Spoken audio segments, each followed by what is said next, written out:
Jean-Pierre Miguel. Presente, doctora. Marco. Presente, doctora. Geraldine Ramírez. Presente, doctora. Celeste Regalado.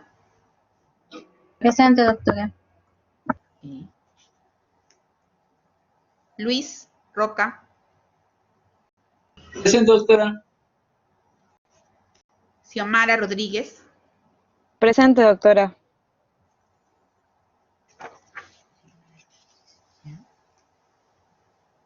Gustavo Suaznavar. Presente, doctora. Carla Tineo. Presente, doctora. Valeria Torres.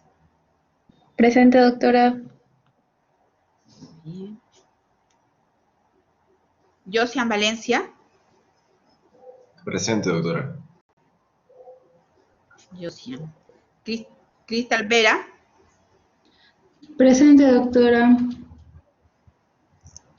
Kiara Villavicencio.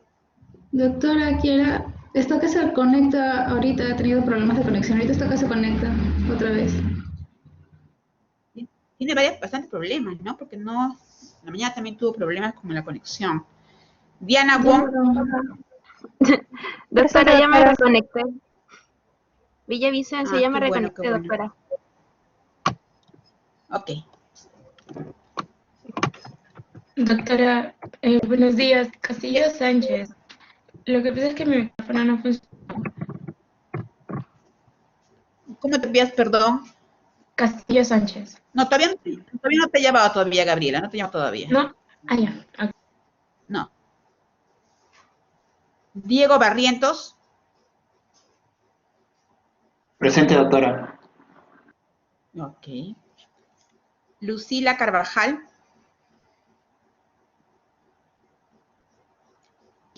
Presente, doctora. Gabriela Castillo. Ya entró. Presente, Samuel Chirinos. Samuel Chirinos. Buenos días, doctora, presente. Ok. Alejandro Díaz. Buenos días, doctora. Ok. Renzo Félix. Buenos días, doctora, presente. Katy Flores. Buenos días, doctora. Presente. Paul Garriazo. Presente, doctora. Buenos días. Buenos días. Naida Yantoy. Buenos días, doctora. Presente. Ángela López.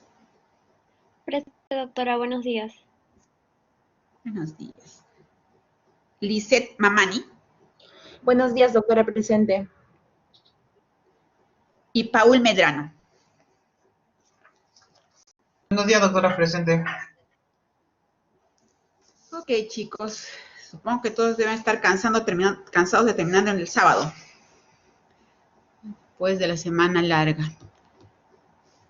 A ver.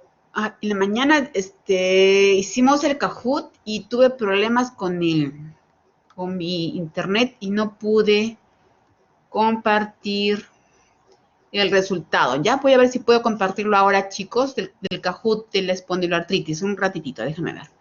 Porque quedó en la mañana y no pude compartirlo. El final. A ver, déjeme ver.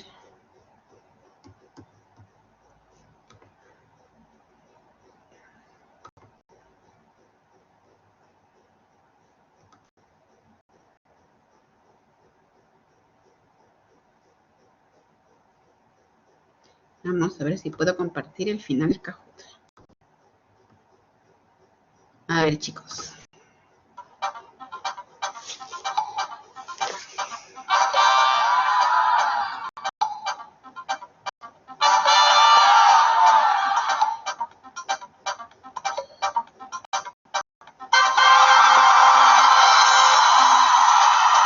Muy bien, felicitaciones a los chicos del Kahoot, ¿ya?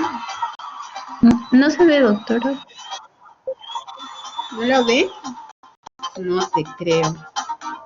Bueno, algo tiene internet, pero el primer puesto es de Valeria, el segundo puesto es de Xiomara y el tercer puesto es de Marco. Realmente no sé por qué no está. Hay problemas como hoy día con la plataforma. Ya se Dice ve. que está compartiendo. Ah, ya. Ya, entonces es el resultado del Kahoot de la espondiloartritis, ¿ya? Muy bien, chicos. Sí hay problemas un poco con él.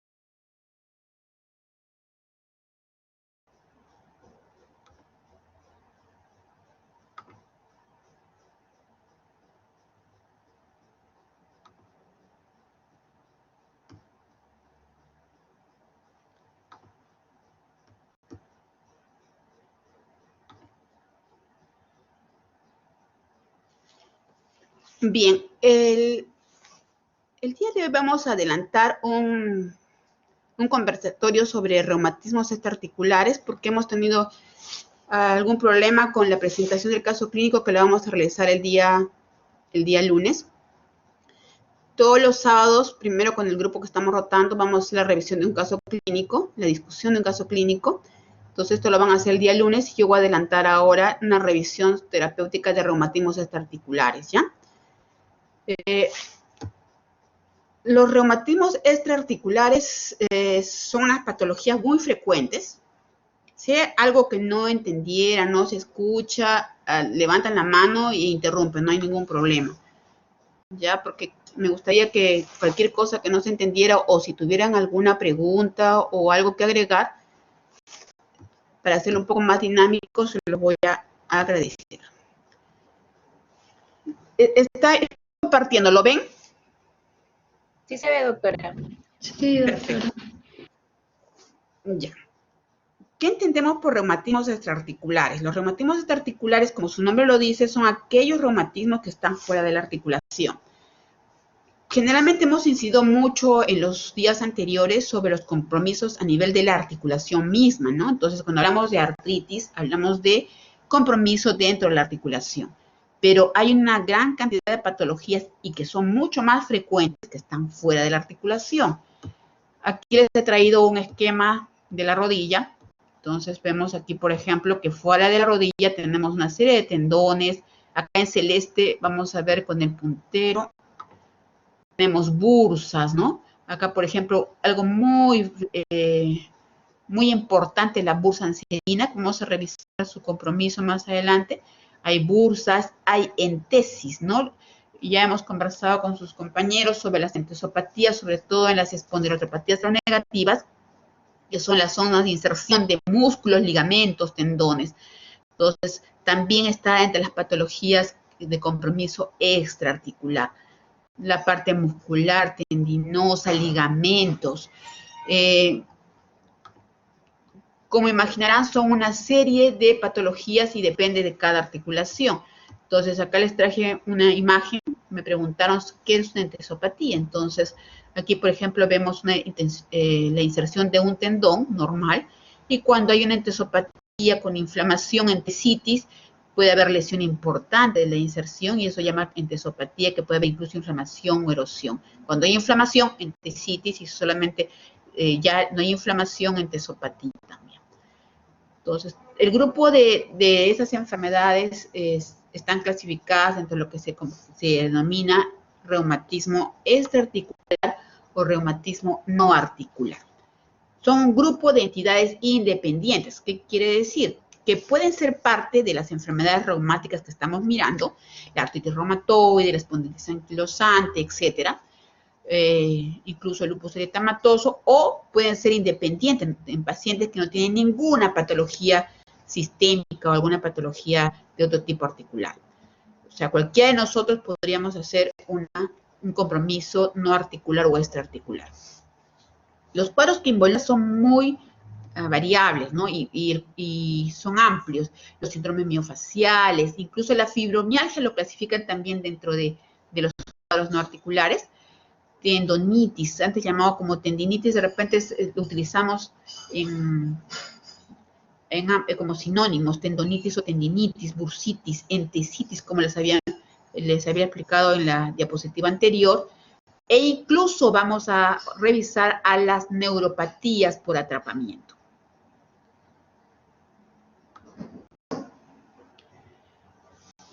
El estudio de las enfermedades extraarticulares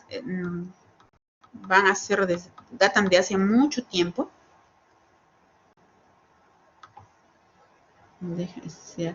Las primeras descripciones que se hicieron sobre dolor, sintomefacción, porque lógicamente hay inflamación también en algunos compromisos de entesitis, pero no se refiere a la tumefacción que encontramos y que hemos descrito en las articulaciones, ¿no? Y eso fueron descritas por Hipócrates, o sea, es bastante antigua la descripción de estas patologías. En 1816, Amore mencionó que habían dolores osteoarticulares que se debían a la inflamación de tejidos blandos y fibrosos del cuerpo, ¿no? Esto para excluir que fuera la articulación misma, la sinovia, el cartílago articular, el espacio articular. La clasificación de las enfermedades reumáticas la podemos resumir aquí. El primer grupo, las enfermedades difusas de conectivo, la artritis asociada con espondilitis, la enfermedad articular degenerativa, ¿no? Acá, por ejemplo, entra la osteoartritis. También hay artritis, tenosinovitis, bursitis asociados a agentes infecciosos. Acá es asociado con agentes infecciosos, ¿no? Que pueden ser bacterianos, por ejemplo. Pero no es el caso de los que vamos a hacer nosotros. Enfermedades metabólicas y endocrinas asociadas a estados reumáticos, como la gota, por ejemplo. Aparte de eso, también tenemos en la clasificación de las enfermedades reumáticas aquellas que son asociadas a neoplasia, desórdenes neuropáticos, desórdenes óseos, periósticos, cartilaginosos y los reumatismos no articulares. Entonces, el reumatismo no articular está entre la clasificación de las enfermedades reumáticas y se denomina acá los síndromes miofaciales dolorosos, incluso la lumbalgia y desórdenes de discos intervertebrales, tendinitis y bursitis, quistes ganglionares, acá están los gangliones, también están mencionados entre reumatismos no articulares, fasciitis, calambres, desórdenes vasomotores y un conjunto de misceláneas de síndromes dolorosos. Como no vamos a poder revisar todo, les he escogido los más frecuentes en reumatología y más localizados, ¿no? Por ejemplo, fibromialgia es un tema muy aparte, pero los más localizados y los he clasificado según la ubicación, por ejemplo, en miembros superiores y en miembros inferiores. Vamos a revisar en miembros superiores hombro, codo, mano, en miembros inferiores cadera, rodilla y pie. Entonces vamos a verificar, por ejemplo, en hombro, ¿no? En hombro es muy importante nombrar el hombro doloroso, que es una patología muy frecuente y sobre todo a medida que avanza la edad del paciente. Las patologías a nivel de codo, resaltando sobre todo las epicondilitis. Vamos a ver que hay el codo del tenista, el codo del golfista. Tenemos también acá las patologías a nivel de mano, ¿no? La tendinitis de Kergain, el síndrome del túnel del carpo, la enfermedad de Dupuytren, que es una asociación de varios compromisos a nivel de los tendones y de la novia de los tendones, tenosinovitis. El dedo del patillo también se resalta acá en estas patologías de mano. En miembros inferiores vamos a ver a la bursitis trocantérica, esto en la nivel de cadera, que es importante conocerla porque muchos pacientes vienen con dolor intenso en la zona de la cadera. Sin embargo, mediante nuestro examen físico podemos determinar que el compromiso no está en la articulación misma, sino está fuera de la articulación. Y en el caso de la rodilla tenemos a la bursitis anserina, la bursitis prepatelar, el quiste popliteo y empieza el síndrome del túnel del tarso, la entesopatía quiliana, la fascitis plantar. Recordemos siempre que la semiología es importante, sobre todo cuando estos reumatismos empiezan, es mucho más fácil definir dónde podría haberse iniciado el dolor. Cuando ya el reumatismo articular se vuelve crónico, tiene meses o más tiempo de evolución, de repente ya no podemos definir dónde empezó.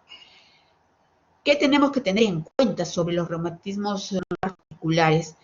Para diferenciar clínicamente el reumatismo no articular del reumatismo articular, tenemos que definir sobre todo el examen físico, ¿no? El paciente que tiene un compromiso dentro de la articulación va a tener dolor a la movilización de cualquier movimiento de la articulación comprometida.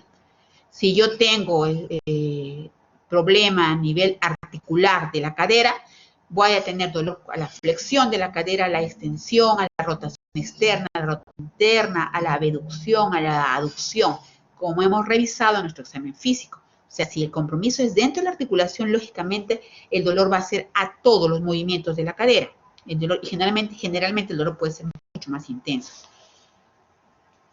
Además, cuando yo examino la articulación comprometida, en el caso que sea dentro de la articulación, va a ser el dolor a nivel de toda la articulación. En el caso de la cadera, a nivel de la parte anterior y en la parte posterior. El dolor va a estar en toda la zona de la cadera, porque debemos recordar que es un espacio. En cambio, cuando el reumatismo es extraarticular, no articular, generalmente encontramos punto doloroso. Y el dolor no va a ser a todos los movimientos, sobre todo cuando el cuadro es de recién inicio o no muy crónico. Entonces vamos a ver que el dolor va a presentarse hacia algún movimiento específico y vamos a encontrar un punto doloroso. Entonces eso va a ser importante que lo tengamos en cuenta cuando examinemos a nuestro paciente para definir si es extraarticular o articular. Vamos a empezar con los reumatismos a nivel de la mano. Son reumatismos de partes blandas, como lo habíamos mencionado antes. Los tendones, sabemos que tenemos tu parte sinovial, entonces le llamamos como tenosinovitis la inflamación del tendón.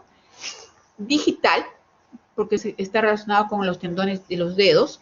Y generalmente son más los tendones de flexores, los que están más comprometidos, pero también pueden haber los tendones extensores. Uno muy característico es la tenosinovitis de Kervain. Vamos a dar unas palabras sobre el Kervain. La enfermedad de Dupuytren es una patología en la cual se encuentra la inflamación de varios tendones, o sea, tenosinovitis en varios tendones, que puede estar asociado a algunas patologías como la diabetes mellitus, ¿no? También se ha visto en los pacientes con hipotiroidismo. Y otra patología importante es el ganglión, una patología benigna, que es importante mencionar. La tenosinovitis, sabemos que los tendones se deslizan en vainas sinoviales, y lo que vamos a encontrar en el examen físico va a ser flegosis o inflamación de la vaina comprometida, ¿no? Entonces, en la distribución del tendón podemos encontrar dolor, inflamación, y se puede presentar tumefacto. Como mencioné, más es en los tendones flexores, puede encontrarse frecuentemente en la paciente con artritis reumatoide, pero no es exclusivo. ¿Ya?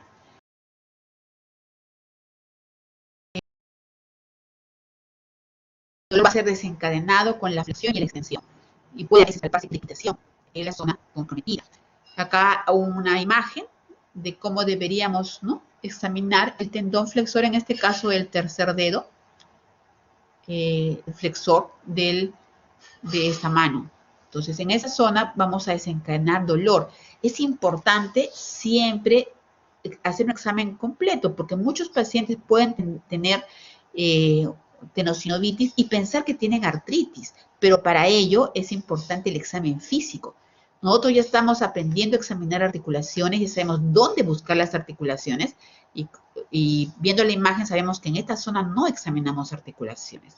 Entonces debemos examinar y verificar dónde está localizado el dolor, en la región palmar, ¿no?, en este caso, y a la presión. No estamos examinando en absoluto, está en la parte anterior, palmar de la falange proximal y no tiene que ver ni con la interfalange proximal ni con la metacarpofalángica.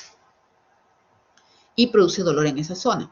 También podemos examinar en esta zona, justamente en la parte ventral de la metacarpofalángica. Recordemos que para que yo examine la metacarpofalángica lo hago en la parte dorsal de la mano.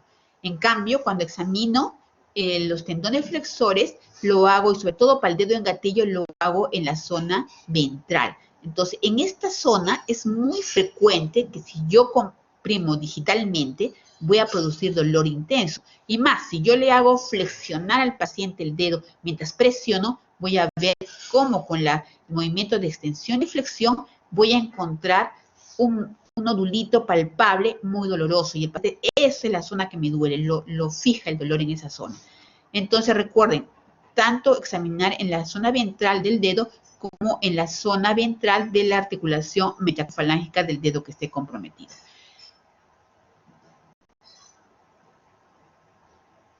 Les he mencionado que una tenosinovitis especial es la tenosinovitis de Kervain, y esta tenosinovitis está relacionada con el tendón del extensor largo y separador corto del pulgar. Esto va a ser, si recordamos en la anatomía, se va a deslizar en la corredera excavada en la cátedra del radio, en lo que llamamos la tabaquera anatómica. Ya les voy a colocar acá una foto para ubicarnos. Cuando se inflama el tendón de Kervain, que puede ser por múltiples motivos, por ejemplo, pacientes que tienen mucho trabajo con las manos, ¿no? O hacen muchos ejercicios de prensión o de torsión, ¿no?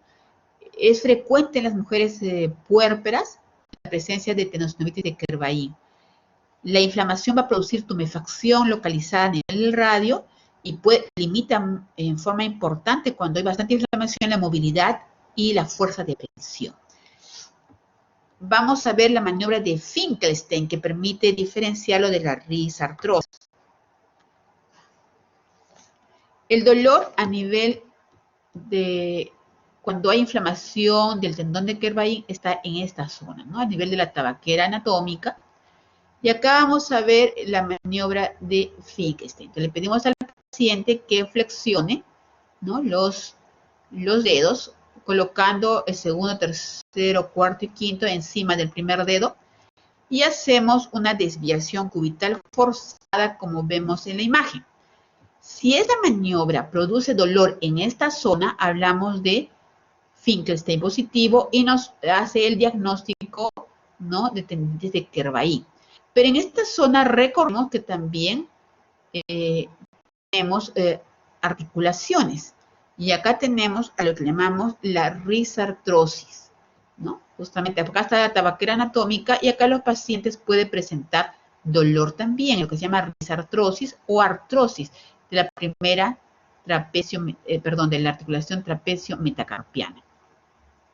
Entonces vemos acá en la radiografía el compromiso de artrosis con una disminución asimétrica del espacio articular con presencia de esclerosis. En este, el paciente va a presentar una maniobra de Finkelstein negativa, que es otro diagnóstico diferencial de la tenosinovitis de Kervain. El tratamiento. En primer lugar, hay que verificar cuáles pueden ser las causas de este compromiso. Se puede indicar al paciente la colocación de muñequeras para poder dar reposo, ¿no?, al tendón comprometido.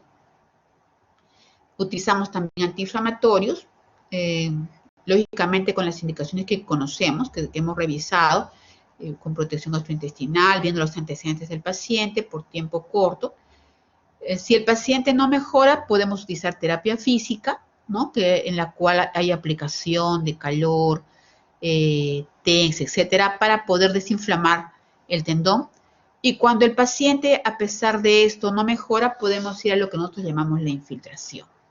La infiltración consiste en colocar un antiinflamatorio de tipo esteroideo, un corticoide, ¿no? Generalmente utilizamos triancinolona, algunos utilizan betametasona. Colocamos pequeñas cantidades. En este caso, por ejemplo, colocamos entre 20 a 40 miligramos de triancinolona, lógicamente con la asepsia, antisepsia correspondiente, y por la distribución paralela al tendón de Kervain. Y es importante, ¿no? La mayor parte de pacientes evolucionan espectacularmente cuando no han respondido a ningún otro tipo de tratamiento.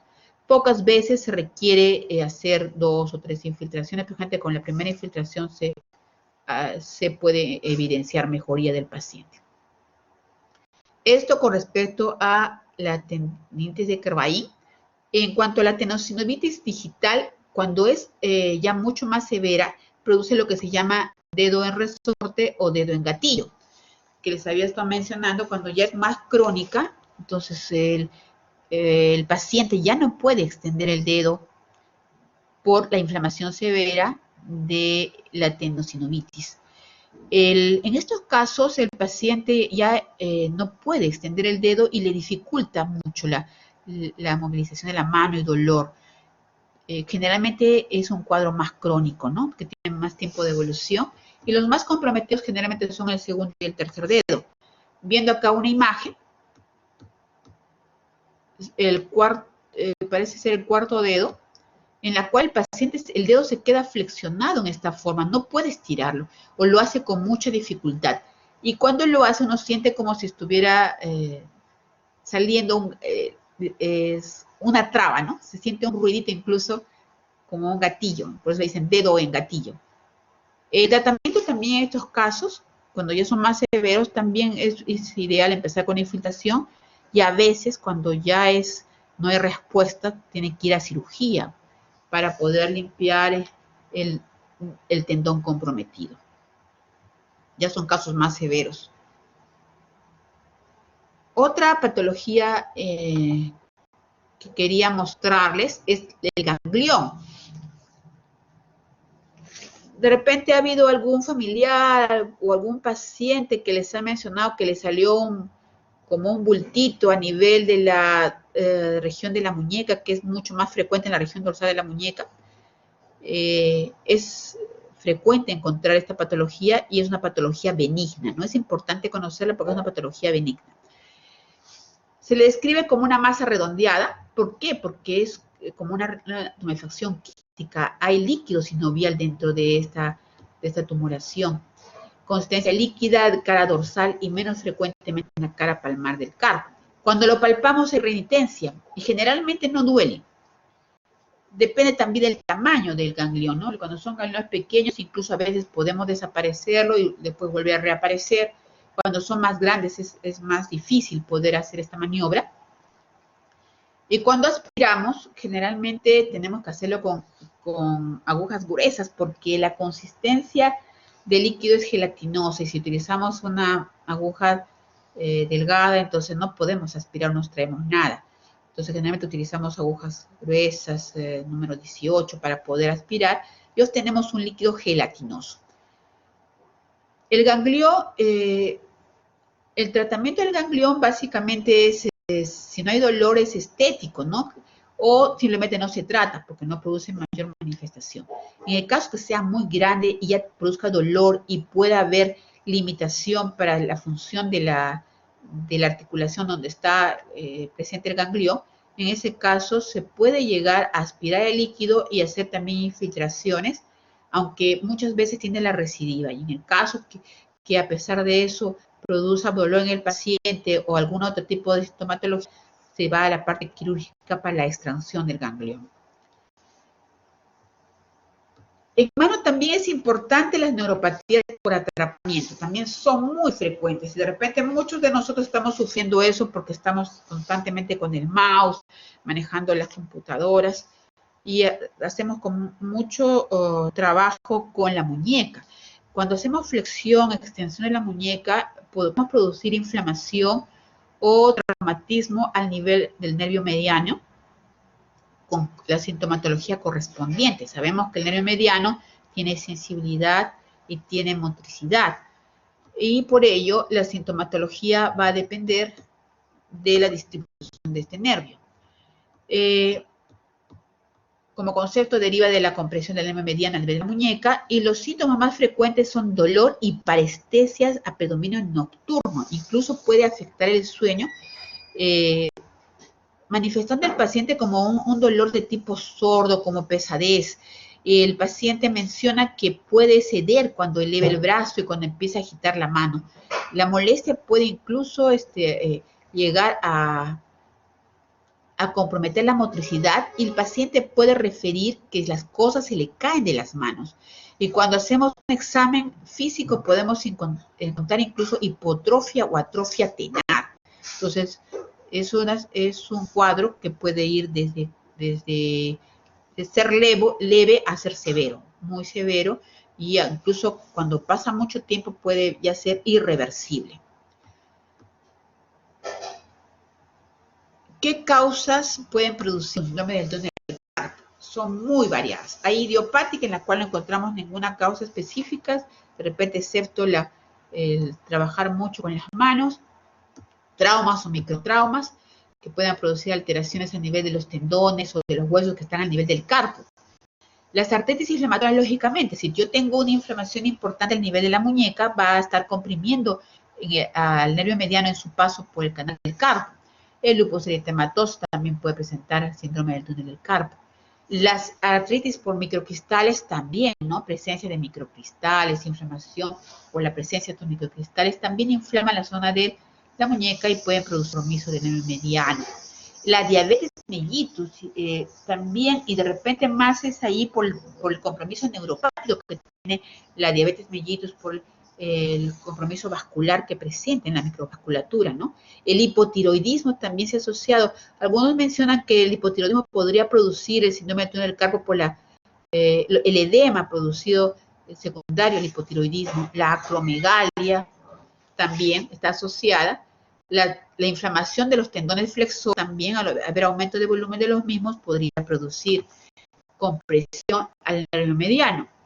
El embarazo es muy frecuente, las patologías extraarticulares en el embarazo, sobre todo el túnel del carpo, la tenosis de Kervain, como les había mencionado. Las embarazadas tienden, sobre todo al final del embarazo, a retener líquidos y tienen un poco de edema, y eso es importante a nivel de la mano, y más también por las actividades que realizan, sobre todo también en el posparto. Los anticonceptivos también se han relacionado con el túnel del carpo.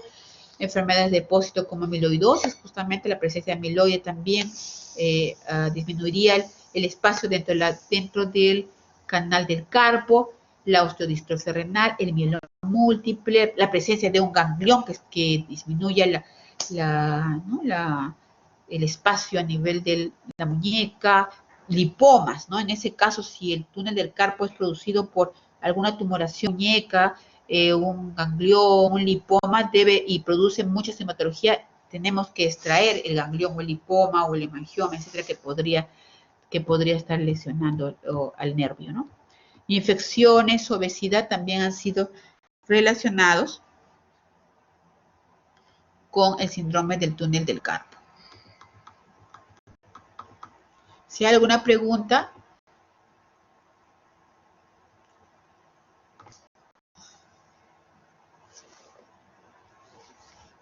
Para poder examinar, entonces, tenemos algunas maniobras.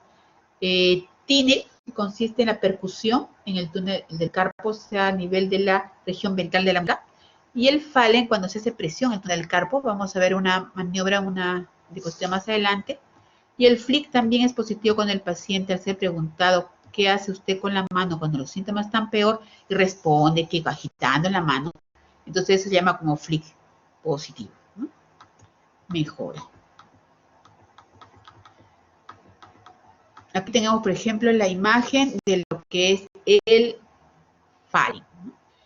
Le pedimos al paciente que flexione, tanto en dorsiflexión como en flexión palmar, en esta posición. Contamos hasta 10 o 15 y verificamos qué va a hacer que la maniobra de Fallen se considere como positiva. Si el paciente reproduce la sintomatología que nos menciona durante la noche, sobre todo, ¿no? Entonces, el paciente siente parestesias localizadas, sobre todo a nivel del primero, segundo, tercero y a veces el cuarto dedo, Entonces hablamos de Fallen positivo en cualquiera de las dos formas de la maniobra. Muchas veces el paciente no solamente localiza el dolor a nivel de la mano, puede incluso mencionar irradiación hasta la región del hombro. En el túnel del carpo también utilizamos, en primer lugar, todo lo que es terapia física, el uso de muñequeras para poder disminuir el movimiento y causar reposo a nivel del carpo. Los antiinflamatorios a veces también se utilizan analgésicos de neuropático, como la gabapentina, la pregabalina, que también pueden ayudar por tratarse de un dolor neuropático. Y en el caso que ya no mejore, utilizamos la infiltración también de corticoides como la triamcinolona, betametasona en dosis pequeñas. Es muy importante en la infiltración tomar, ¿no?, los reparos anatómicos. Es importante la asepsia y antisepsia. Recordemos que no podemos ir de frente al nervio porque podríamos lesionarlo, ¿no?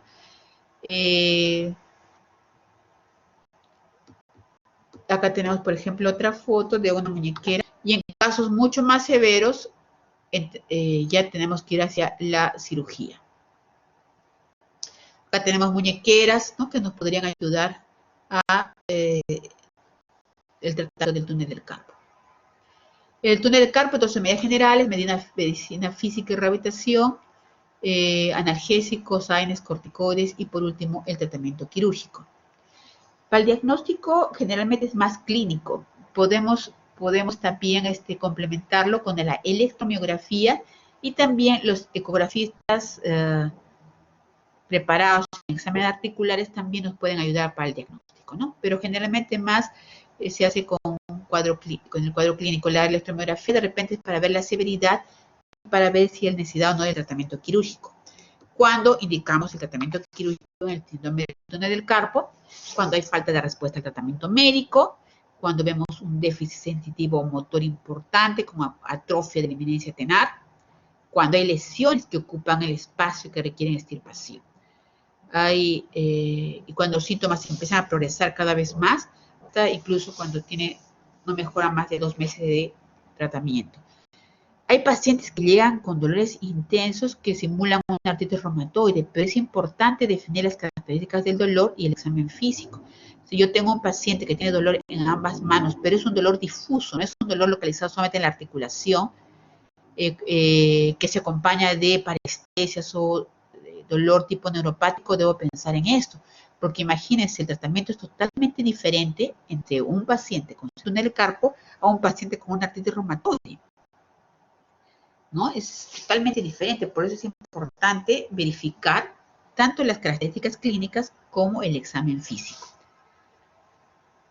Bien, ¿alguna pregunta hasta aquí, chicos? Para terminar con la parte... Sí. Tengo una consulta. No me quedó bien claro en la parte sobre las enfermedades o sea, extraarticulares, si el movimiento se hace es pasivo o activo a la hora de hacer el análisis, el examen físico. Ya, en el caso de los pacientes que tienen compromiso articular y no articular, el movimiento activo puede estar comprometido en ambos. En el movimiento pasivo está comprometido en el articular y no está comprometido en el no extraarticular, ¿ya? O sea, la diferencia sería en el movimiento pasivo. En el pasivo está comprometido cuando es articular y no está comprometido en el extraarticular. ¿De qué? Gracias por tu pregunta, porque no había mencionado sobre esa diferencia. ¿Alguna otra pregunta, chicos?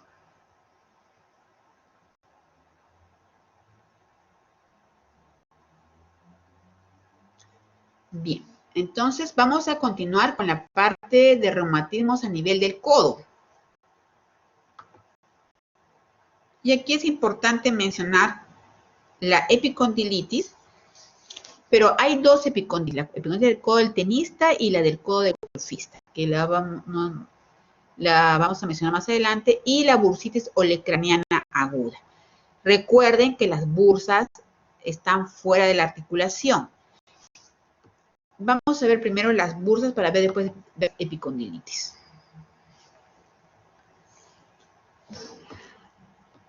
Aquí en la imagen, mire, observemos el codo de este paciente y vemos una tumoración a nivel del codo, ¿no? Pero es localizada.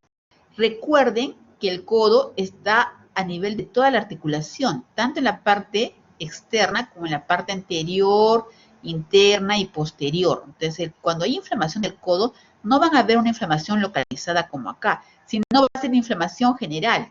Todo esto, todo. Incluso se puede, ¿no? En esta zona, es en la zona donde podemos también ver si hay un poco de fluctuación. Y donde estamos más cerca de la articulación. Por eso las infiltraciones lo hacemos en esta zona.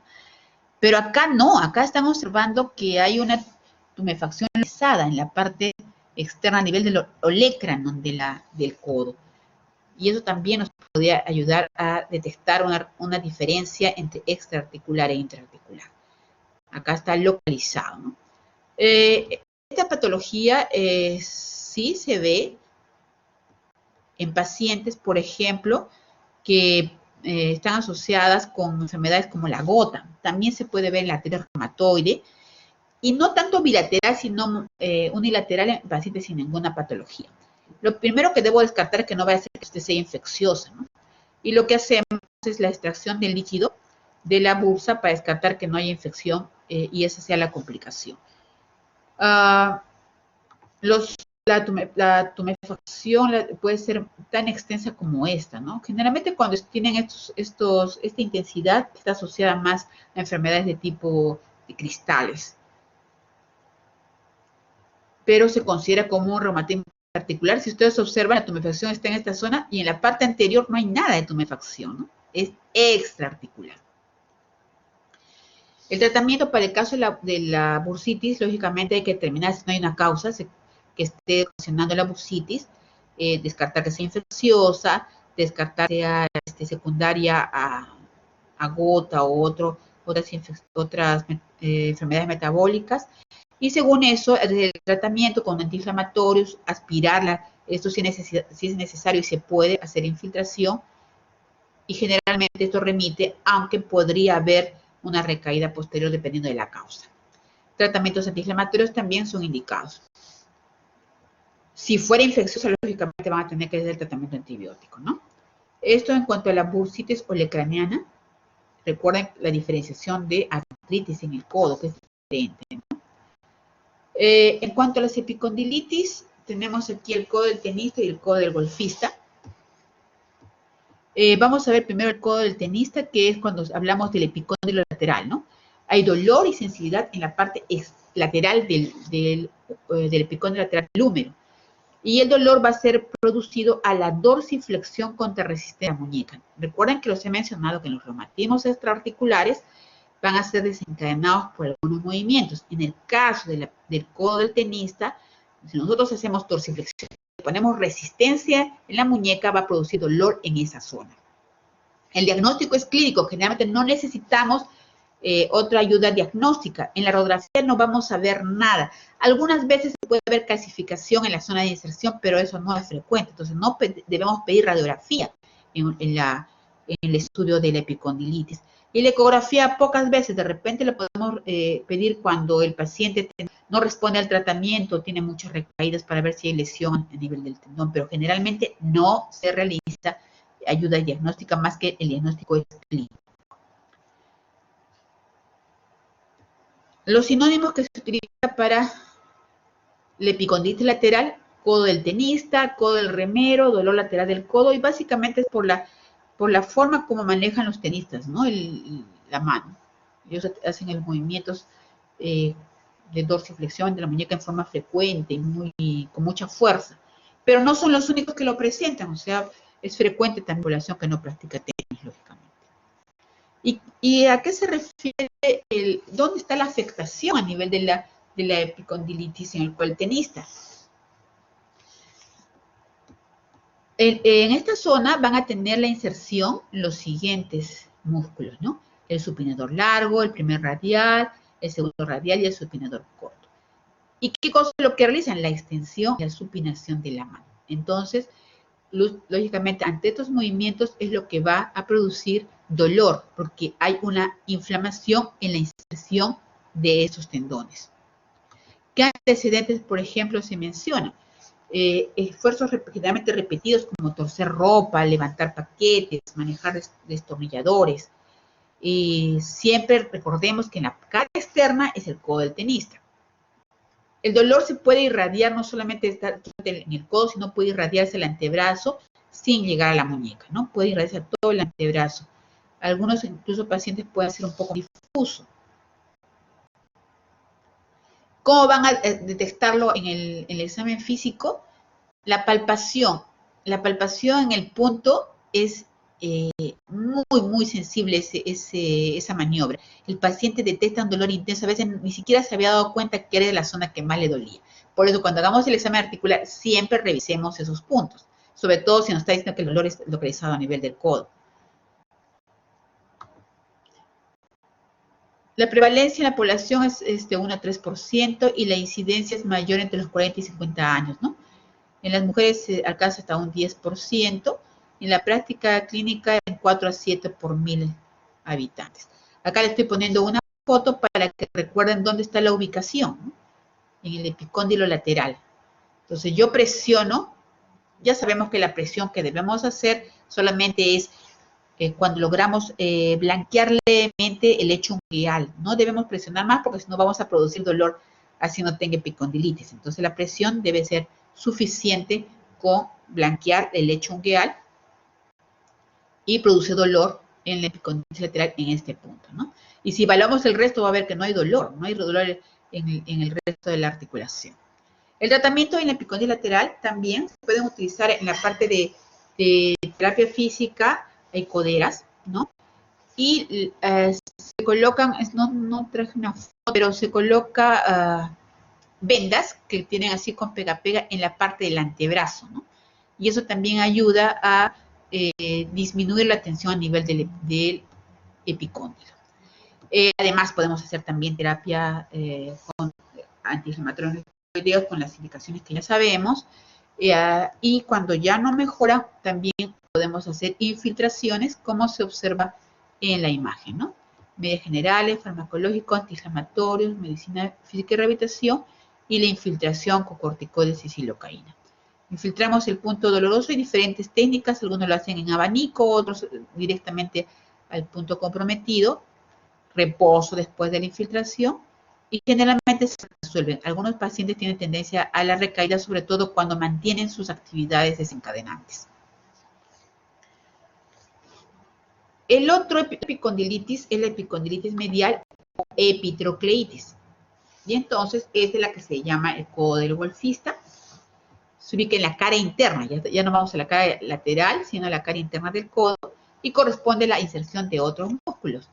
El pronador redondo, el palmar mayor, el palmar menor, el cubital anterior, el flexor común de los dedos. Entonces, este es llamado el codo del golfista. Y aquí, por ejemplo, vamos a ver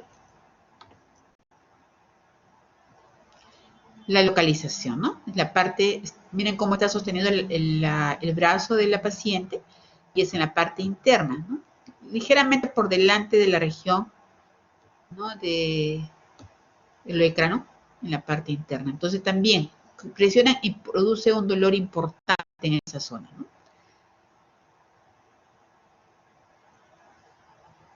En el tratamiento también del codo del golfista, también tenemos que utilizar terapia física, antiinflamatorios, hacer reposo del codo, y cuando ya no hay mejoría, utilizamos también la infiltración con asepsia, antisepsia, triancinolona, que es lo que utilizamos, como observan aquí en la imagen, la colocación en la parte interna del codo, ¿no? Hay diferentes formas de colocar al paciente. Aquí tenemos otra forma de colocar al paciente, pero es en la parte interna del codo. ¿Alguna pregunta aquí sobre las epicondilitis, chicos? Ustedes a los que les gusta hacer deporte, bien frecuentes esos. estas patologías. Doctora, yo tengo una pregunta con respecto a la infiltración. Ok. Sí, Lizeth, te Sí, escucho. sí, doctora. Usted estaba mencionando que la infiltración con triamcinolona, ¿no? Que se le pone a los que se usa en el reumatismo extraarticular, también se puede utilizar en los traumatismos propiamente articulares. Entonces se puede usar en ambos, ¿verdad? Como tratamiento. Así es, Lizeth. Ya. Sí, se puede utilizar en ambos, ¿no? Lógicamente el procedimiento es diferente, la técnica es diferente, ¿no? En primer lugar, cuando hacemos dentro de la articulación, utilizamos generalmente mayores cantidades. El abordaje es totalmente diferente, ¿no? Acá vamos directamente al punto de inflamación. En la zona donde está ubicado el dolor y la entesopatía.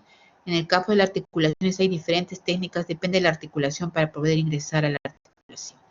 A propósito de tu pregunta, de repente van a escuchar también los comentarios de los pacientes. No me voy a dejar infiltrar porque si me infiltro me van a tener que infiltrar un montonal de veces y me van a ocasionar problemas. Y verdad, hay esa idea difundida entre los pacientes sobre el temor a las infiltraciones. Tampoco es que voy a infiltrar todo lo que encuentro, ¿no? Hemos visto que hay diferentes pasos para infiltración. Las infiltraciones bien utilizadas son muy, muy, muy importantes y es una ayuda terapéutica importante también en reumatología. ¿Por qué? Porque muchas de ellas se vuelven crónicas y el paciente se pasa tomando antiinflamatorios N cantidad de tiempo. Y nosotros ya hemos revisado la cantidad de eventos adversos con los antiinflamatorios, sobre todo las hemorragias digestivas. Y si consideramos todavía en personas mayores, peor. Por eso debemos tratar de resolver estos problemas rápido. Lógicamente que hay pacientes que llegan después de mucho tiempo, cuando ya es más difícil resolver estos problemas. Entre más crónicos sea, es más difícil. Pero cuando recibimos un paciente con reciente inicio, entonces utilizar los antiinflamatorios adecuadamente por corto tiempo. Y si no encontramos una respuesta, utilizar la terapia física y luego la infiltración. Muchos dicen de que hay recaídas después de la infiltración. No es cierto. La recaída va a darse con o sin infiltración, depende de la actividad del paciente. Si el paciente está tratando su articulación, lógicamente va a seguir inflamando. Y a medida que el paciente avanza en edad, estos son más frecuentes. Es lógico, ¿no? Es diferente que un joven de 18 años, bueno, no, que no hace mayores actividades importantes, con un tendón recién nuevos prácticamente, entonces no tiene tanta patología como una persona que ya tiene 50 años, que ya tiene tendones ya de repente con lesiones anteriores, de haber utilizado con traumatismos repetitivos, etcétera. Por eso es importante hacer un diagnóstico rápido, un tratamiento rápido. Y generalmente cuando utilizamos o cuando hacemos un buen diagnóstico, si hemos determinado cuál es la causa exacta y hacemos el procedimiento adecuado, es increíble. Los pacientes mejoran rápidamente y evitan estar provocando eventos adversos, hasta hipertensión y nefropatías, ¿no? Por eso debemos aprender a hacer el diagnóstico, ¿no?, de estas patologías, porque muchas de ellas son muy limitantes, demasiado limitantes, los que no pueden ni dormir por el dolor que manifiestan y a veces confunden con patologías articulares y se producen más problemas si nosotros no hemos aprendido a diagnosticar la diferencia entre un extraarticular y un intraarticular. Que produce osteoporosis. Van a escuchar que los pacientes dicen, las infiltraciones producen osteoporosis. Para la cantidad que colocamos, y generalmente la hacemos una sola vez, entonces no va a producir osteoporosis. La osteoporosis producida por corticoides es con tratamientos por vía oral o vía parenteral frecuente. Entonces, si yo tengo un paciente que estoy con dosis mayores de 7.5 miligramos de prednisona o equivalentes durante más de un mes, entonces ya empieza a haber el riesgo mayor de osteoporosis. Pero con una aplicación tópica porque la cantidad de corticoide que se absorbe a vía sistémica, sí hay un porcentaje que se absorbe con infiltración, pero no es importante y además es una sola vez. Entonces, la posibilidad de que yo produzca osteoporosis, no se mencionan en las infiltraciones, al menos que estoy infiltrando cada rato, que tampoco es recomendado. Hay patologías en las que voy a revisar ahorita en la parte de hombro, en los cuales de repente yo puedo recomendar hacer una infiltración, repetidas en la idea de poder salvar la movilidad de un hombro, pero son pocos casos. Si no hay respuesta en alguna de estas patologías, es mejor ya ir a la cirugía. Pero tampoco ese concepto de que las infiltraciones producen osteoporosis tampoco es cierto.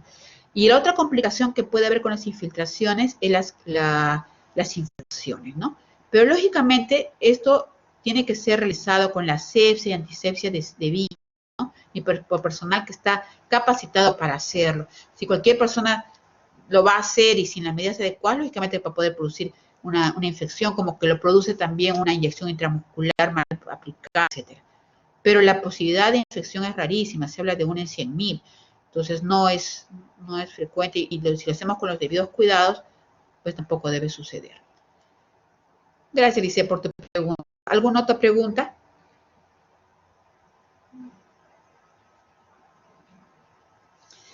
Bien, entonces vamos a ir a la parte del dolor de hombro. El dolor de hombro es un poco más complicado porque el dolor de hombro puede tener muchas causas y tenemos que hacer diferencias entre ellas, ¿no?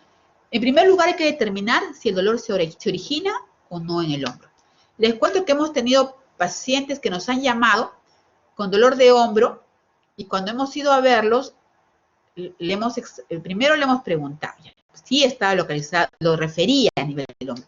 Pero cuando hemos hecho el examen físico, no había limitación pasiva, no había limitación activa, no había puntos dolorosos, no había nada del examen articular.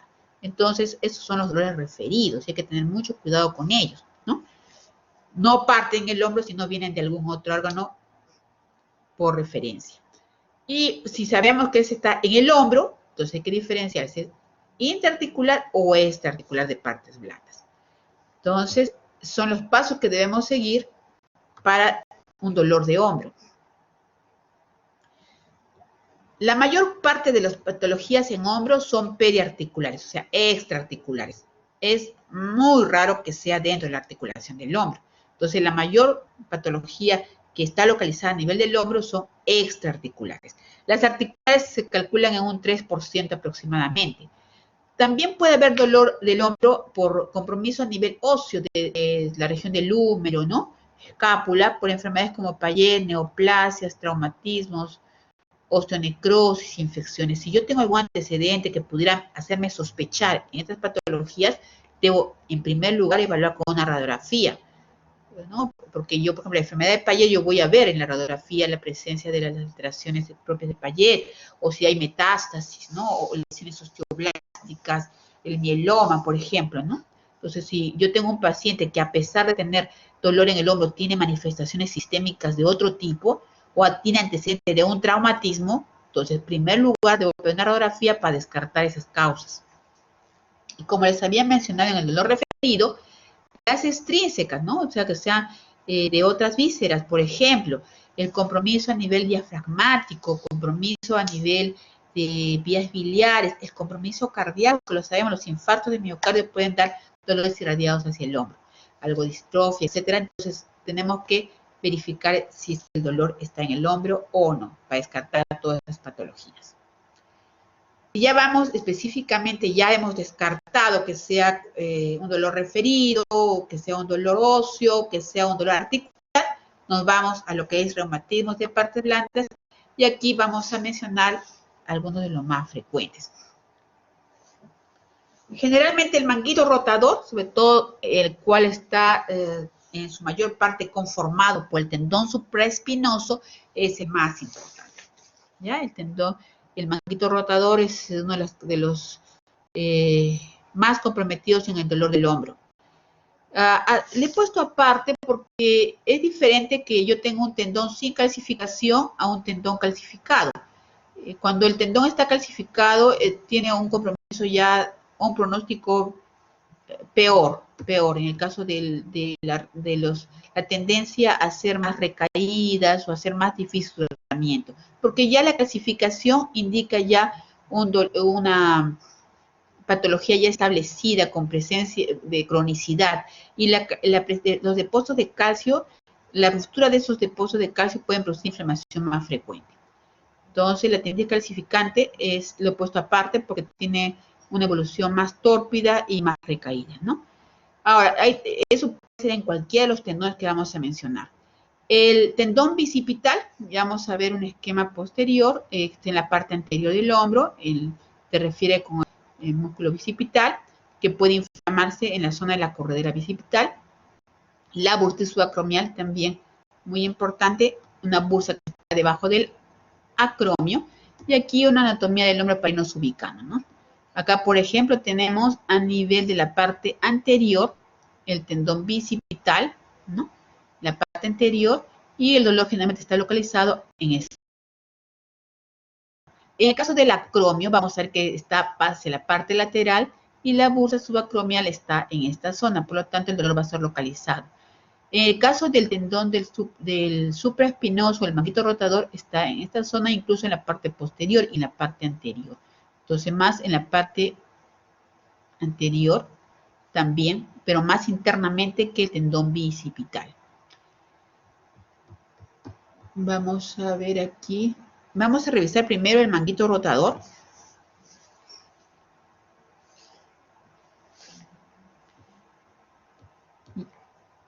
¿Qué músculos van a formar el manguito rotador? Aquí les he puesto, la mayor parte va a estar conformada por el supraespinoso, también por el infraespinoso, el redondo mayor, redondo menor, subescapular, pero el mayor grueso viene dado por el supraespinoso.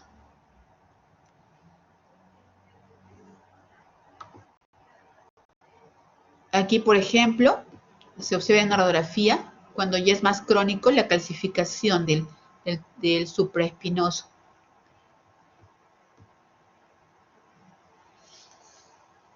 Sobre todo cuando examinamos al paciente vamos a tener dolor en la palpación de su inserción y en la rotación externa del hombro, ¿no?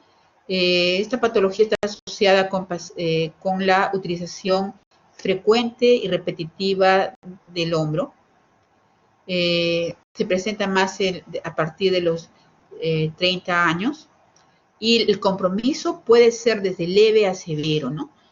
Si un paciente recién ha debutado con dolor de supraespinoso, entonces ahí consideramos que la patología es reciente, y en ese caso también el tratamiento va a ser antiinflamatorios, terapia física, y se requiere infiltración.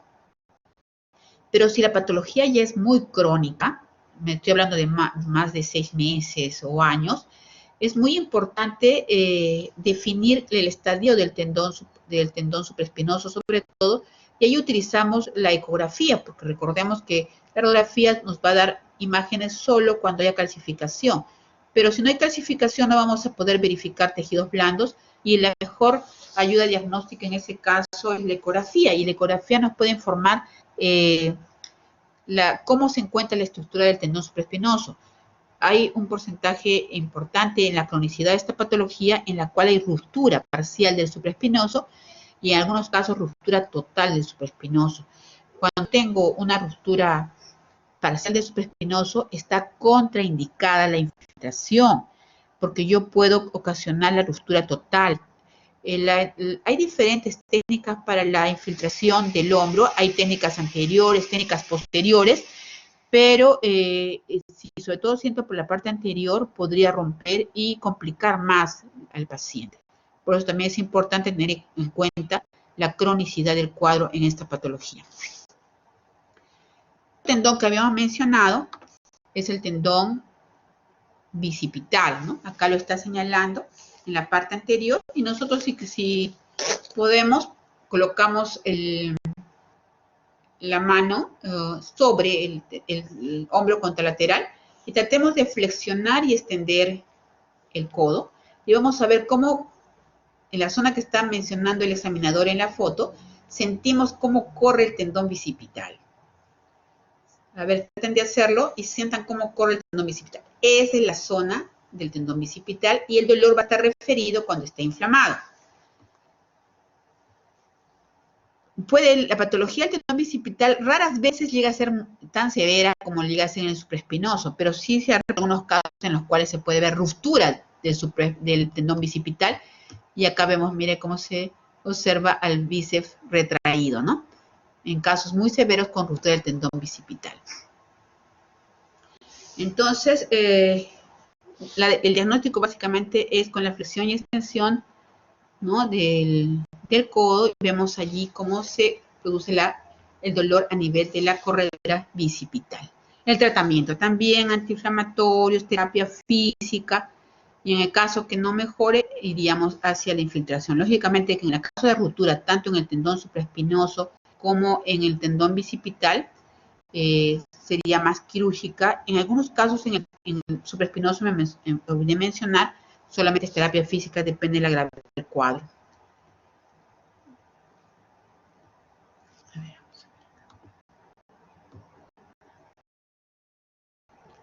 Aquí, por ejemplo, algunas imágenes de las diferentes técnicas de infiltración del hombro. Por ejemplo, acá, ¿no? En la parte anterior, acá, por ejemplo, más para el supraespinoso. También en la parte lateral. Algunos hacemos, particularmente yo hago por dos accesos, anterior y lateral, ¿no? Acá, por ejemplo, una infiltración del tendón bicipital. Acá marcado los reparos anatómicos, lógicamente con la asepsia y antisepsia correspondiente, y se infiltran, ¿no? Como el tendón bicipital está bastante superficial, no es necesario introducir toda la aguja, ¿no? También eso hay que tener cuidado en la técnica. En cambio, cuando infiltramos el hombro, también más o menos en esta zona, logramos entrar en casi toda la aguja hacia la articulación del hombro. Otro punto importante a considerar es la bursa subacromial. Este es por la parte lateral. Entonces, todos nos palpamos el acromio y justo por debajo está la bursa subacromial. Y también la podemos ver que se puede calcificar y se puede evidenciar cuando está calcificada en la radiografía, como en este caso, ¿no? Acá estamos viendo el acromio y la calcificación en la bursa subacromial. No es el tendón, sino es la bursa. Acá también el tratamiento en la bursa subacromial, el dolor va a ser localizado debajo de la bursa subacromial, el punto doloroso va a ser allí y va a haber sobre todo dolor en la abducción del hombro. El tratamiento es también con antiinflamatorios, terapia física e infiltración de la bursa subacromial.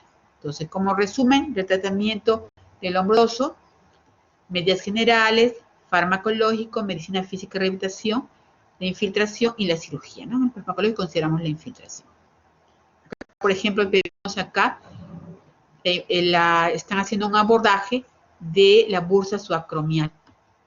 Entonces la aguja entra acá, siguiendo la cara inferior del acromio.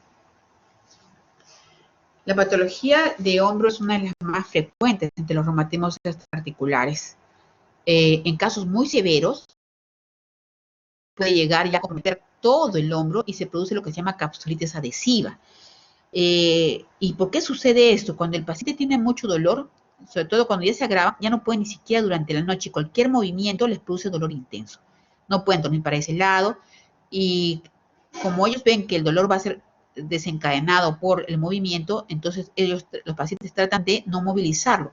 Y al no movilizarlo, lo que pasa con las articulaciones que no movilizamos, se forman tractos fibrosos y van a inhabilitar totalmente. Ustedes llegan pacientes a ustedes que no tienen ninguna movilización en el hombro o con una movilización muy limitada.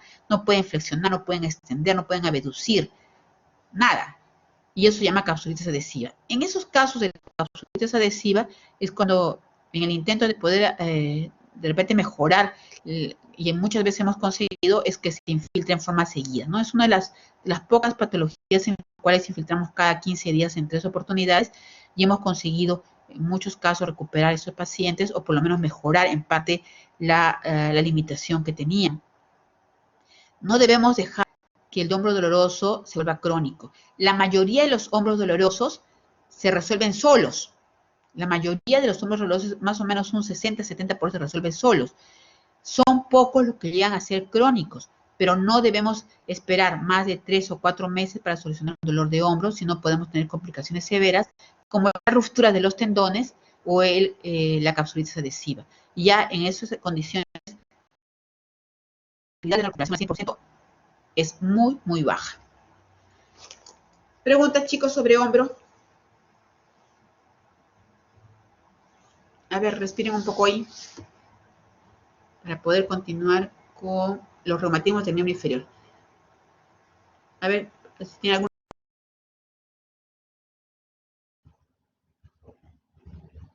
Doctora, ¿y cómo sería un compromiso de manguito rotador? El manguito rotador es como el compromiso del supraespinoso. Entonces, el dolor, ellos van a decir el hombro. ¿Cómo yo lo voy a detectar? Buscando el punto de inserción del manguito rotador y haciendo la rotación externa e interna. Sobre todo a la rotación externa voy a sentir más dolor y la presión en el punto doloroso. Pero ese es el movimiento más afectado por el supraespinoso, ¿no? Y también puede haber compromiso cuando es más severo, voy a ver que la abducción va a estar limitada. Entonces yo voy a tener dificultad para levantar el hombro hasta los 180 grados y después va a ser más fácil hacer la abducción completa. O sea, lastimosamente no puedo, a ver, déjame ver si puedo, pero no me permite la plataforma cámara. Desde la mañana tengo ese problema y no puedo hacerlo. Pero miren, ustedes saben hacer la abducción de hombro, ¿verdad?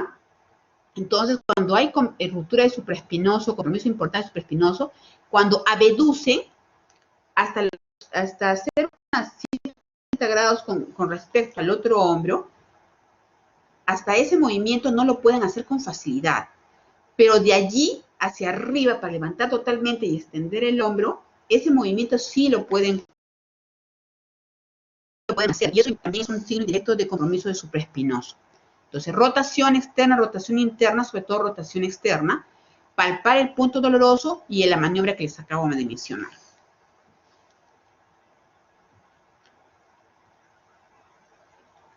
¿Y el tratamiento, doctora, cuando se hace crónico, qué podría ser? ¿Cirugía?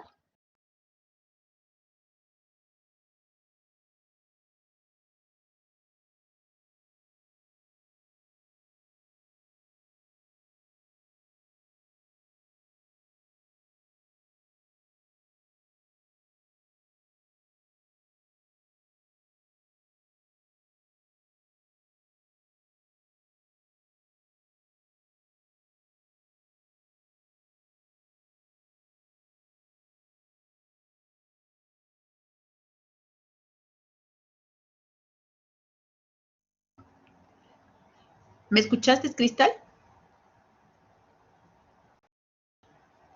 ¿Aló? Creo que no, ¿no? No, doctora, no se escuchó durante un rato. Mire, sí, se está cortando por ratos también el audio. A ver, si el paciente no tiene ecografía, no tiene compromiso del tendón, no tiene compromiso importante en el sentido de ruptura, sino inflamación, o si el tendón ya está roto, se puede hacer infiltración. Importante la terapia física en el dolor de hombro crónico. La terapia física debemos hacerla incluso hasta a veces meses, la terapia física, y nos ayuda en muchos casos. Si la infiltración y la terapia física no han funcionado y el paciente persiste con el dolor, como hay muchos casos, el tratamiento es quirúrgico. ¿Ya? Entonces, importante, terapia física, ver en la ecografía o en la resonancia, que también es importante en hombro. Si la ecografía de resonancia dice que no hay ruptura del tendón, o si ya el tendón ya se rompió y no voy a romper nada nuevo, entonces podría probar infiltración. Y aunque algunos prefieren de frente cuando hay ruptura, frente a cirugía.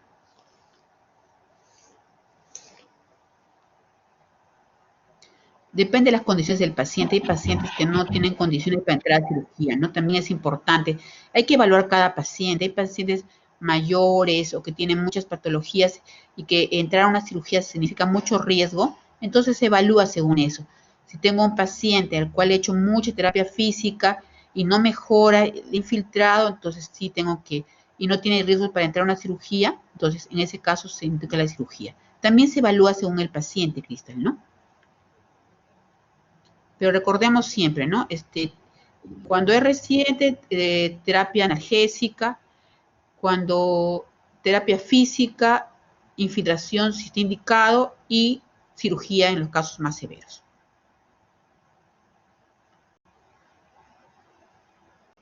Muchas gracias, doctora. Ahora vamos a evaluar, entonces vamos a continuar con los reumatismos de miembro inferior.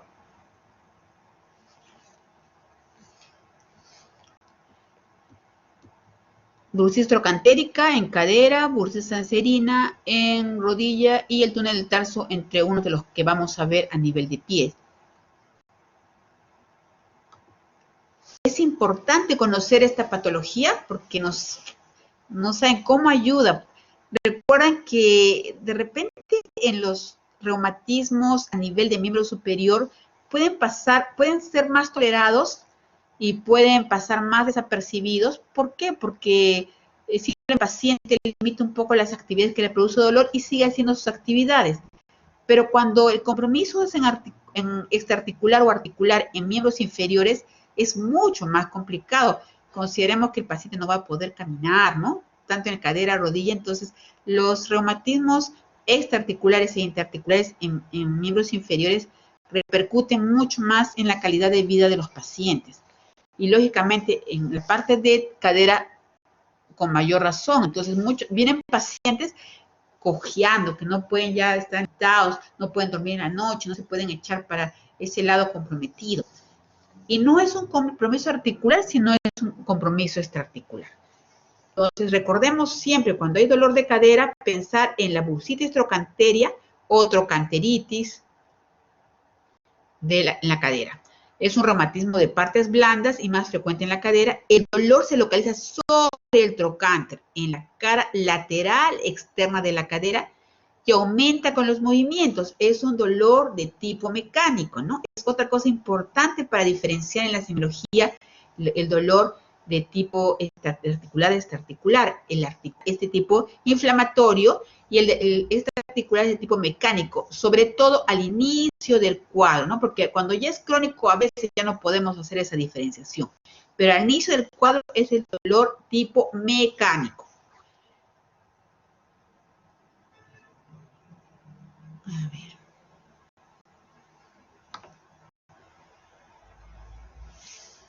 El dolor está caracterizado por dolor a nivel de la bursa trocantérica y se produce al caminar o al recortarse sobre esa cadera. Y va a ser desencadenada en la palpación de la bursa. Y el dolor en dicha área al hacer abducción de miembro inferior contra resistencia. Acá vamos a ver esta imagen, el dolor. Miren, recordemos la anatomía de la cadera. El dolor en el caso de la bursa trocantérica está acá al nivel trocante, entonces es en esta zona lateral. La cadera está en la parte más interna. Miren dónde está la cadera. El dolor de cadera va a ser reflejado a nivel inguinal. El paciente viene y dice, me duele la cadera, está en la región lumbosacra o la región lumbar. No se confíen cuando le dicen, me duele la cadera. Diga, ¿dónde está el dolor de cadera? Porque la mayor parte confunde la cadera con la región lumbar.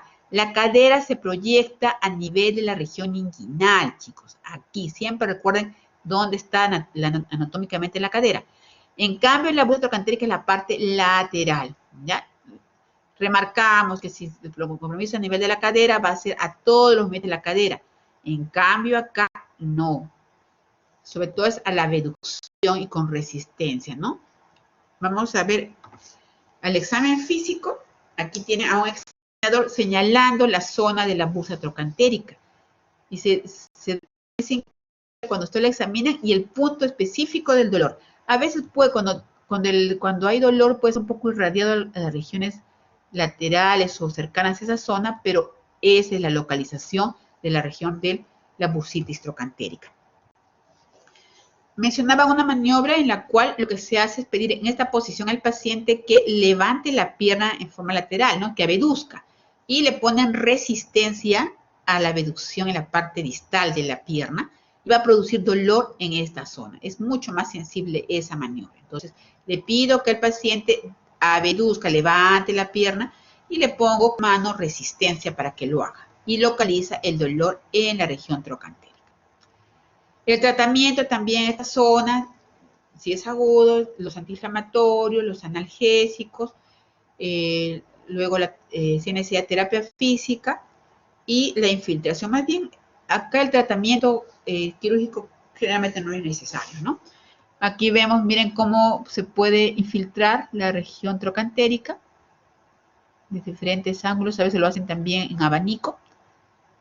Y con eso es suficiente y el paciente se recupera rápidamente. La recuperación después de una infiltración es a partir de los 2 días, 3 días y la máxima recuperación lo va a presentar a los 15 días. Algunos pacientes en las infiltraciones hacen algunos cuadros de inflamación a las 24 horas, o las 24 horas primeras después de la infiltración, por una reacción a los cristales del medicamento infiltrado, y el paciente se asusta, ¿no? Porque se siente peor, pero generalmente eso remite en los siguientes días. Y luego se resuelve el cuadro también, ¿no? En la rodilla, la bursitis trochanteric, perdón, en la cadera, esta es la patología más frecuente y la que tenemos que tener siempre en consideración. ¿Alguna pregunta sobre la cadera, chicos?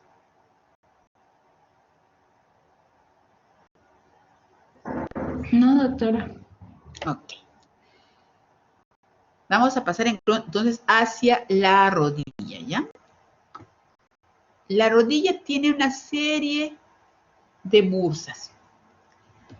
Acá debemos tener la rótula, ¿no? Que del fémur es una vista lateral.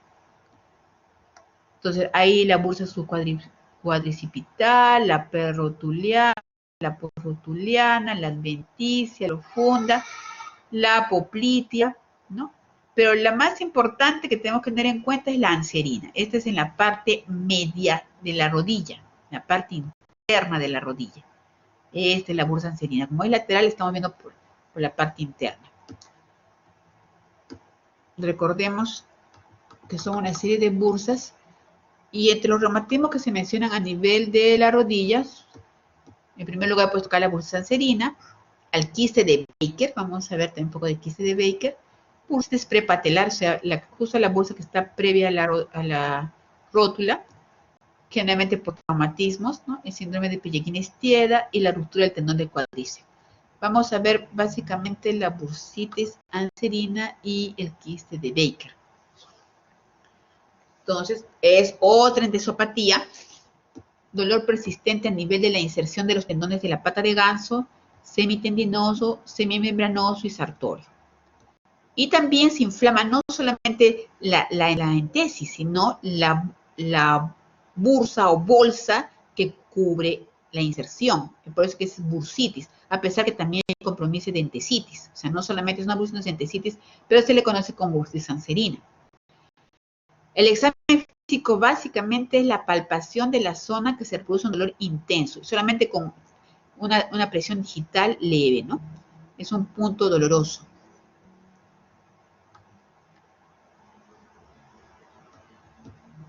Hemos mencionado la inserción donde está localizada. Se puede asociar frecuentemente con la artrosis en la rodilla, alteraciones en el eje femorotibial, o sea, cuando tenemos los pacientes con genu valgo o varo, entonces tienen tendencia también a hacer bursitis anserina frecuente y con la obesidad. Las patologías de rodilla y de cadera están muy asociadas con obesidad. Los pacientes con obesidad tienen mucho problema de estas articulaciones. Los pacientes pueden estar mencionando la cojera desde meses, incluso de evolución, ¿no? Aquí tengo una imagen para verificar dónde está la localización y el tratamiento de la bursa anserina, ¿no? Tenemos la pierna en la parte de la inserción de la pata de ganso, ¿no? La bursa anserina. Terapia física, antiinflamatorios, tampoco es, no se recomienda tampoco en estos casos la cirugía, ¿no? No es necesaria, ¿no? No es necesaria la cirugía, generalmente se resuelve. Acá tenemos la infiltración, ¿no? Un médico infiltrando la bursa anserina para que se ubique en la localización, en la parte interna de la rodilla. Siempre cuando haya dolor en rodilla, busquen este punto y se van a sorprender que la mayoría del dolor de rodilla es más por este compromiso que por otros. Es más, incluso los pacientes que tienen artrosis durante larga data, y de repente un día cambian las características de su dolor y se hace más intenso, bruscamente, que no es característica de la artrosis. Y puede ser simplemente porque se ha asociado una bursitis anserina corrigen la bursitis ulcerina y el paciente vuelve a su estado basal. La otra patología importante a nivel de la rodilla es el quiste de Baker. Es bastante frecuente. Se han hecho un estudio en que se evaluaron cadáveres y en el 40% de los cadáveres encontraron quiste de Baker. El quiste de Baker se evalúa por la parte posterior de la rodilla, en el hueco popliteo.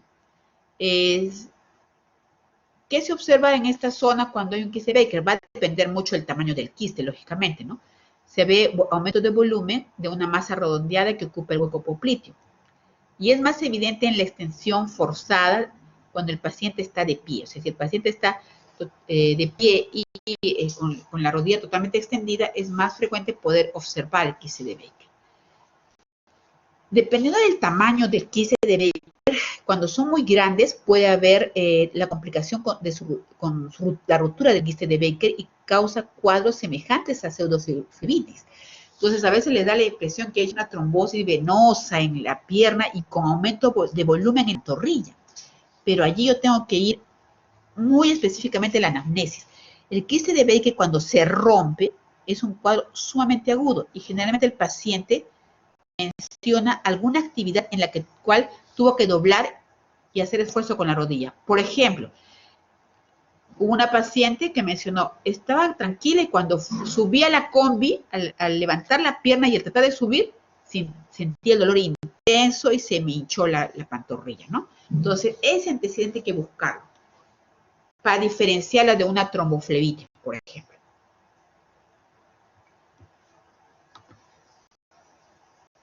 Generalmente cuando son pequeños no molestan, no duelen. Cuando ya empiezan a crecer, empiezan a molestar, ¿no? Entonces, acá tenemos un paciente de cúbito ventral y el examinador está señalando a nivel del hueco popliteo, ¿no? Entonces, cuando son grandes son palpables, cuando son pequeños no. Para el diagnóstico de ellos, los quistes de Baker, lo que se utiliza justamente es la ecografía articular, ¿no? Y la resonancia, pero el de elección es la ecografía articular, que lo puede detectar. Ahora, ¿qué hacemos con el quiste de Baker? Si produce dolor, darle tratamiento con analgésicos, antiinflamatorios. Se puede aspirar, depende del tamaño, se puede aspirar e infiltrar en la zona del quiste. Y en casos ya mucho más severos, el tratamiento quirúrgico para la extracción del quiste de Baker. ¿Alguna pregunta con respecto a rodillas, chicos? Acá no voy a la parte de traumatología, que llaman que son tratamientos quirúrgicos con ruptura de ligamentos, eso no. Paul. Doctora, sí, yo quería preguntar más sobre cadera. Iba a preguntar, sino que mi micro no funcionaba en ese momento. Disculpe. Sí, dime, Paul. Doctora, y en el caso de haber una especie de chasquido en la cadera, a la abducción cuando el paciente está de pie, ¿también podría ser una bursitis o considerar otro tipo de patología que también genera el mismo dolor crónico? ¿Qué edad tiene el paciente? Bueno, en este caso sería yo, doctora, 20 años.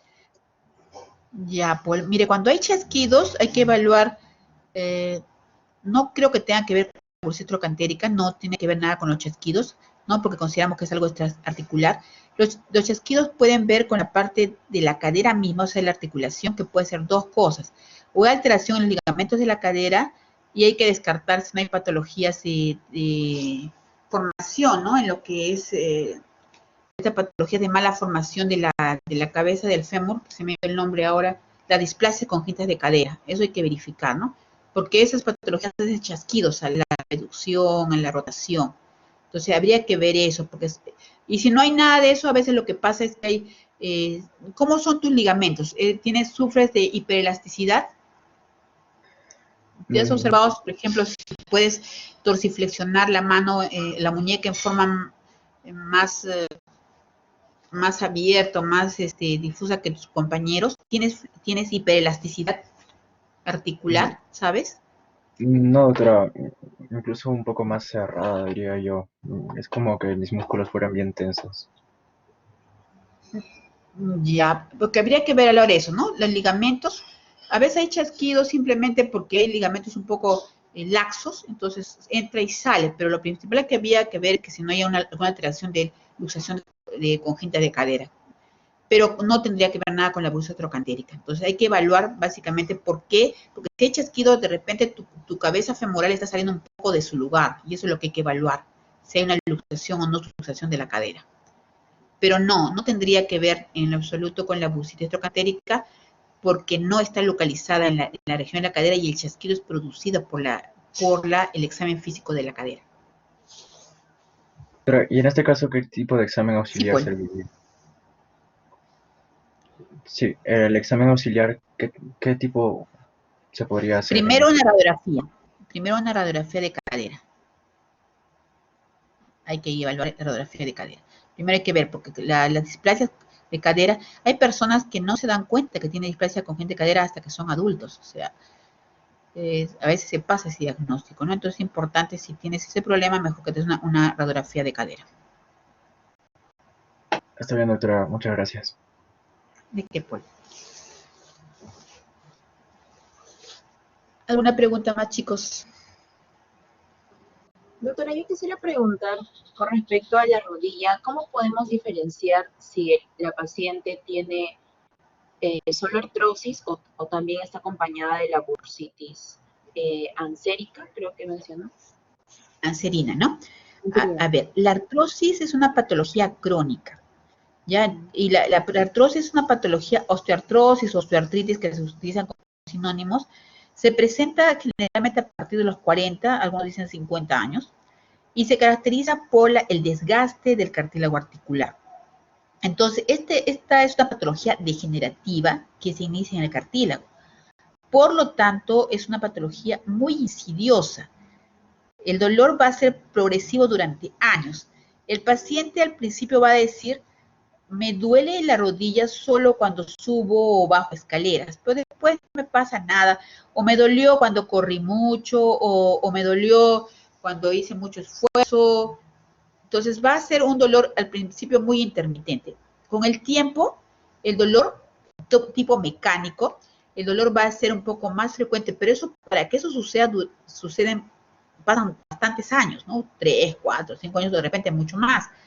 Y ahí el dolor se empieza a ser ya más frecuente, ya de repente no es a subir y bajar escaleras, sino ya es incluso cuando está en piso plano, pero siempre dolor mecánico, y cuando hace esfuerzos. Cuando va avanzando ya puede incluso hacerse al reposo, pero ya es mucho más evidente el examen físico. Pero es un dolor que va poco a poco. Pero si tienes un paciente que está con su dolor habitual, porque puede haber pacientes, es frecuente que haya pacientes que tengan ambas patologías, sobre todo cuando hay artrosis. Entonces, yo veo a un paciente que ha estado evolucionando con su artrosis, de repente está en tratamiento y lo estoy mejorando por temporadas con la terapia física, etcétera, que también utilizamos en la artrosis, y de repente un día bruscamente me hace un dolor que no lo deja ni caminar cuando el día anterior estaba haciendo sus actividades. Ese cambio brusco de características de dolor es lo que me debe llevar a pensar que se ha agregado algo más a su artrosis. Ese cambio brusco, todo cambio brusco no puede ser explicado por la artrosis. Algo más sucedió en esa rodilla y podría ser una bursitis anserina, y tú lo vas a encontrar cuando examines la bursa anserina dolorosa. Las características clínicas de la semiología de la artrosis la vas a encontrar también. El crujido articular, de repente tiene ya deformidad de la rodilla, ¿no? O sea, su crujido, todo vas a encontrarlo. Pero lo que tienes que investigar es qué cosa cambió abruptamente o agudamente ese dolor que no tenía. Ella tenía un dolor, pero es un dolor que va a ir progresando poco a poco. Pero que un día a otro cambie, eso te debe hacer sospechar de que es una bursitis anserina o otro tipo de patología, ¿no? Asociado, y lo vas a confirmar con tu examen físico en la palpación de la bursa anserina, y lo vas a confirmar más en el tratamiento de esa bursa anserina. Yo infiltro la bursa anserina y el paciente regresó a su estadio anterior. Pero, ¿Se entendió, Lisa? sí, doctora, ¿y cómo se puede evitar el llegar a esa bursitis desde tener una artrosis? ¿Solo con el tratamiento o con la infiltración? La infiltración no sirve para prevenir. ¿qué cosas producen la inflamación de la bursa? Algún movimiento que ha hecho el paciente en forma inadecuada o repetitiva.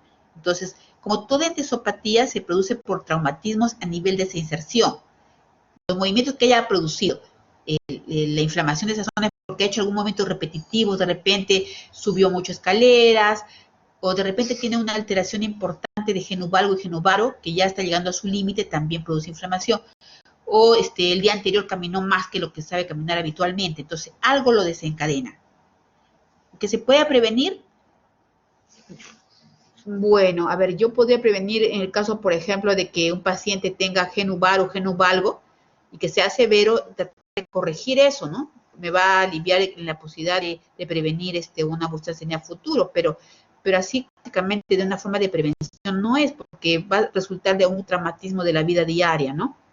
Ahora, ¿qué yo podría hacer también para, si tiene un paciente con artrosis severa, ponerle, por ejemplo, rodillera, ¿no? Si tiene una artrosis importante, le pongo su rodillera y eso va a tratar también de impedir de que haga movimientos que puedan lesionar tanto sus bursas como sus ligamentos. Las rodilleras nos podrían ayudar en el caso de un paciente que tenga una artrosis en rodilla para evitar más complicaciones porque le dan estabilidad a la rodilla. Ahora, si tienes una rodilla muy complicada con artrosis, también ayuda muchísimo el uso de bastones, ¿no? ¿Por qué el uso de bastones ayuda? ¿Por qué? Porque digamos que tengas la rodilla derecha complicada, utilizas el bastón para poder cargar el peso del cuerpo sobre el bastón y proteges tanto la rodilla que está comprometida como la rodilla contralateral. Entonces, dependiendo del grado de avance de la artrosis, esas son indicaciones para proteger la rodilla y evitar complicaciones.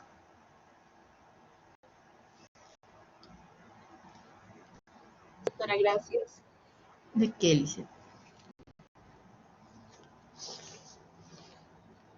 ¿Alguna pregunta? Vamos entonces a ver la parte ya de tobillos y pies, ¿ya?